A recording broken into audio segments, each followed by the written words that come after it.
विश्वं सदा विमुक्तिसाधकं कर्णाधरावतंशकं विलासिलोकरक्षकम् अनायकैकनायकं विनाशिते भदैत्यकं नताशभाषणाशकं नमामि तं विनायकम् नमामि तं विनायकम् न ते तरातिभीकरं नवोदितार्कभास्वरं न मत्सुरारिनिर्जरं न तारिकापदुद्धरं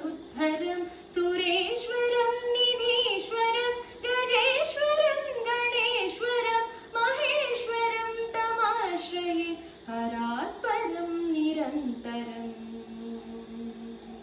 परात्परं निरन्तरम् समस्तलोकशङ्करं निरस्तदैत्यकुञ्जरं तरेतरोदरं वरं वरे भवत्रमक्षरं कृपाकरं क्षमाकरं मुदाकरं यशस्करं मनस्करं नमस्कृतां नमस्करोमि भास्वरम्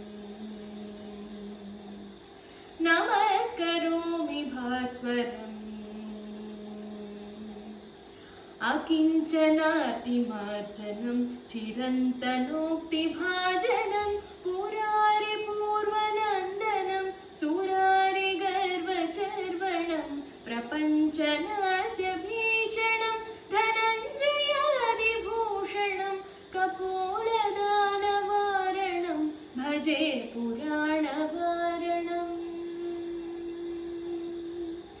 भजे पुराणवारणम्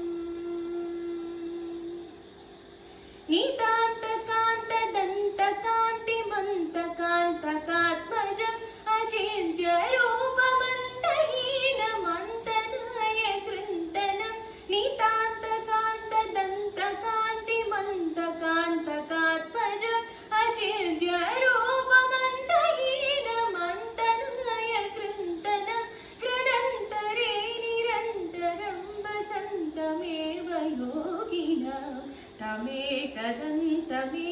तं विचिन्तयामि सन्ततम् विचिन्तयामि सन्ततम् विचिन्तयामि